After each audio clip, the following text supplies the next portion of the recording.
Hello అందరికీ నమస్కారం. ఎలా ఉన్నారు అందరూ? నేనైతే చాలా బాగున్నాను. ఇవాళ మన ఛానల్లో మునగాకు కందిపప్పుతో ఫ్రై ఎలా చేసుకోవాలో చూపించబోతున్నాను. ఇది చాలా healthy, super tasty and very easy recipe.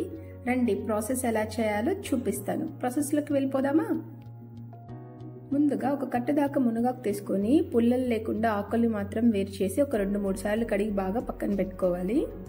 ఇప్పుడు ఒక 100 గ్రాముల దాకా కందిపప్పు తీసుకొని దీన్ని కూడా చక్కగా వాష్ చేసి 2-3 టైమ్స్ పక్కన పెట్టుకోవాలి. నేనైతే ఇక్కడ ఎల్లో కందిపప్పు, మైసూర్ కందిపప్పు రెండు కలిపి తీసుకున్నాను. మీ ఇష్టం, మీరు ఏదన్నా వాడుకోవచ్చు. ఇప్పుడు ఒక మందపాటి కడాయి తీసుకొని అందులో ఒక 300 ml దాకా వాటర్ యాడ్ చేసుకోవాలి. అందులోనే మనం వాష్ చేసి పెట్టుకున్న ఈ కందిపప్పుని యాడ్ చేసేసేయాలండి. ఇప్పుడు దీన్ని మనం ఒక 10 నుంచి 15 నిమిషాల దాకా చక్కగా ఉడకనివ్వాలి. 100% ఉడకకూడదు. ఒక 70% ఉడికితే చక్కగా బాగా తినడానికి టేస్టీగా ఉంటుంది. ఇప్పుడు మనం కడిగి వాష్ చేసి పెట్టుకున్న మునగాకును ఇందులో యాడ్ చేయాలి. 1 టేబుల్ స్పూన్ దాకా సాల్ట్ యాడ్ చేసి మూత పెట్టి కరెక్ట్గా ఒక 2-3 నిమిషాల పాటు లో ఫ్లేమ్లో ఉడకనివ్వండి.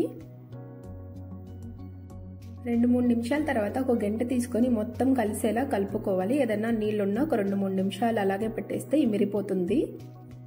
ఇప్పుడు వేరొక కడాయిని తీసుకుని 2-3 టేబుల్ స్పూన్స్ ఆయిల్ యాడ్ చేసి 1 టేబుల్ స్పూన్ దాకా పోపు దినుసులు యాడ్ చేయాలి. అవి కాస్త చిట్టపటమన్నాక 2 ఎండుమిర్చి చీలికలను వేసుకోవాలి.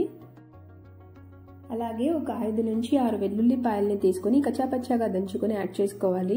ఈ మిశ్రమాన్ని 1 నిమిషం పాటు వేపుకున్నాక మనం ఆల్రెడీ ఉడకబెట్టి పెట్టుకున్న మునగాకు కందిపప్పు మిశ్రమాన్ని యాడ్ చేసేయడమే. ఒకసారి మొత్తం కలిసేలా కలుపుకోవాలి.